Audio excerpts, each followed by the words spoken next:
अपने गांव वालों को इंस्पायर किया, आगे बढ़ाया। दुनिया में कोई दूसरा वाटरमैन नहीं हुआ, ये भी मुझे समझ में नहीं आया। बात देखिए, क्योंकि आज ना 246 नदियां हुआ करती थी, 246 नदियों में केवल 37% यानी कि 91 नदी बची हैं।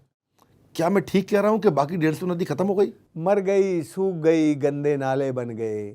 नदी हम उसे कहते हैं जो अविरलता और निर्मलता के साथ प्रवाहित होती हैं, जिसमें सूरज की किरणें और मिट्टी का स्पर्श और हवा का स्पर्श होके पानी का ऑक्सीडेशन करके उसकी जो शुद्धता है, उसकी जो निर्मलता है, उसको बनाए रखता है। तो ये 91 जो नदियां हैं वो अभी नहाने के लायक हैं, उनमें आप स्नान कर सकते हैं। ये जो बाकी नदियां हैं वो ना नहाने के लायक बची हैं, ना पीने के लायक बची हैं, और ना आपके उपयोग के लायक बची हैं, वो गंदे नाले बन गई हैं। 150 से ज़्यादा नदियाँ ख़त्म हो गई हैं। ये तकलीफ़ को आज नहीं समझ रहे, आज से 10 साल के बाद ये तकलीफ भारत अपने आप समझ जाएगा अगर इस पर काम नहीं किया गया तो। भाई साहब, जिस देश की नदियाँ गंदी हो जाती हैं, मर जाती हैं, वो देश बचा नहीं करता। इस दुनिया में जितनी भी सभ्यताएं और संस्कृति बनी वो नदियों से बनी, और नदियों के साथ मिटने के साथ उनकी सभ्यताएं और संस्कृति भी मिट गई। राजेंद्र जी, एक जगह मैंने आपको सुना कि आप कहते हैं कि पानी के सुखाड़ और पानी के बाढ़, इनका एक ही इलाज है कि पानी के जो फ्लो है, स्पीड है, उसको स्लो कर दो। ये मैंने सुना, ये अभी चर्चा में नहीं आया, तो मेरे को ये मन में सवाल था कि स्लो करने से सूखा और बाढ़ दोनों का समस्या खत्म कर सकते हो आप? बिल्कुल कैसे? बिल्कुल। देखो, अब भारत अजीब गरीब देश है। देखो, भारत देश नहीं है, भारत एक कॉन्टिनेंट है। यहाँ 25-30 देश है, यहाँ कहीं पे बिल्कुल सूखा है, कहीं बिल्कुल बाढ़ है। तो ये आप कैसे सॉल्व कर दोगे प्रॉब्लम? देखो, मैं राजस्थान से आया हूँ। दुनिया की सबसे कम बारिश राजस्थान में होती है, और राजस्थान में हमने बाढ़ और सुखाड़ को कैसे ख़त्म किया वो समझने की ज़रूरत है।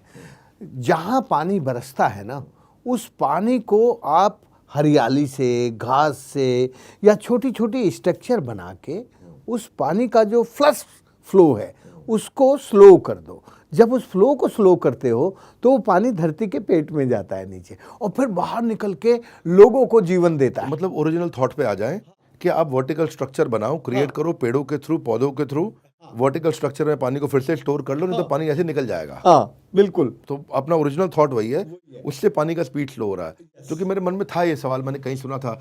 तो पानी को लेकर लोग बहुत लापरवाहियां बरतते हैं। भाई जी, मैं बस एक छोटी सी बात और कहना चाहता हूँ, क्योंकि आपने बाढ़ और सुखाड़ पूछा ना मुझसे, तो जो फ्लो को स्लो करने से बाढ़ सुखाड़ दोनों मिट जाते हैं, उसका एक खास कारण ये है। तुम देखोगे, जब भी बादल से एक बूंद निकलती है ना, तो धरती की मिट्टी में मिलती है, और वो मिट्टी को अपने साथ घोल के लेके चलनी शुरू कर देती है, और वो मिट्टी फिर नदी में जाती है।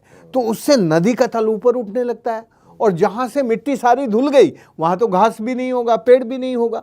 तो जब घास नहीं होगा, पेड़ नहीं होगा, तो वो जगह सुखाड़ हो जाएगी, और जहाँ वो मिट्टी जमी नदी में, वहाँ नदी का तल ऊपर उठेगा, और नदी में पानी नहीं होगा। पानी जो होगा शहरों में और गाँव में घुस जाएगा। हिंदुस्तान में आज़ादी के बाद 8 गुना क्षेत्र में ज़्यादा बाढ़ हुई है, और 10 गुना ज़्यादा क्षेत्र में सुखाड़ और ड्राउट हुआ है। और इसका बड़ा कारण यह है कि हमारी जो मॉडर्न इंजीनियरिंग और टेक्नोलॉजी है, उससे हम धरती का डिस्चार्ज कर रहे हैं। 72% अंडरग्राउंड एक्यूफर भारत के आज डिस्चार्ज हो चुके हैं। इसलिए मेरा कहना यह है, अभी भी हम दुनिया में सबसे अच्छे हैं, अभी भी हम दुनिया को सिखा सकते हैं, क्योंकि हम अपने भगवान को पहचानते हैं। हमारा भगवान होता है, संस्कृत का वर्ड है भगवान, भय से भूमि, गै से गगन, वैसे वायु, आ से अग्नि, और न से नीर। ये जो भगवान है, ये भगवान से ही मैं बना हूं, और इससे ही आप बने हैं, और इससे ये धरती बनी है। इस रिश्ते को जानने वाला इस दुनिया में सबसे पहले देश का नाम है भारत।